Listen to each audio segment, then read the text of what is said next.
வேட்டி கட்டி போனா சென்னை கிரிக்கெட் மைதானத்தில் உள்ள விட மாட்டேன்ட்டான். மறுநாள் தமிழக வாழ்வுரிமை கட்சி ஒரு போராட்டத்தை அறிவித்தது. அந்த போராட்டம் தான் இந்த கொடி கொடியுடன் கூடிய தடி. எப்படி கொடி கொடியுடன் கூடிய தடி. எங்கள் நீதியரசரை, எங்கள் தமிழர்களை, எங்கள் தமிழ்நாட்டில் என் தமிழ்நாட்டின் பாரம்பரிய உடையான வேட்டியை அணிந்து செல்வதற்கு அனுமதி இல்லை என்று சொன்ன அந்த கொம்பாதி கொம்பனை பதம் பார்க்க வேண்டும் என்று ஆயிரக்கணக்கான தொண்டர்களோடு உள்ளே நுழைந்த இயக்கம் தமிழக வாழ்வுரிமை கட்சி. செய்தி மாலை மலர் மாலை முரசு தலைப்புச் செய்தி. சட்டமன்றம் நடந்துகிட்டு இருக்கு. அம்மையார் ஜெயலலிதா என்ன வேல்முருகன் பிரச்சனை பண்ணாருன்னு கேட்கிறாங்க.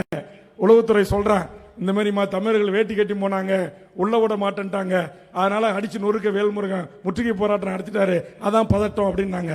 அதே மறுநாள் அந்த அம்மா அன்னைக்கு நைட்டே சட்டம், என்ன சட்டம் தெரியுமா?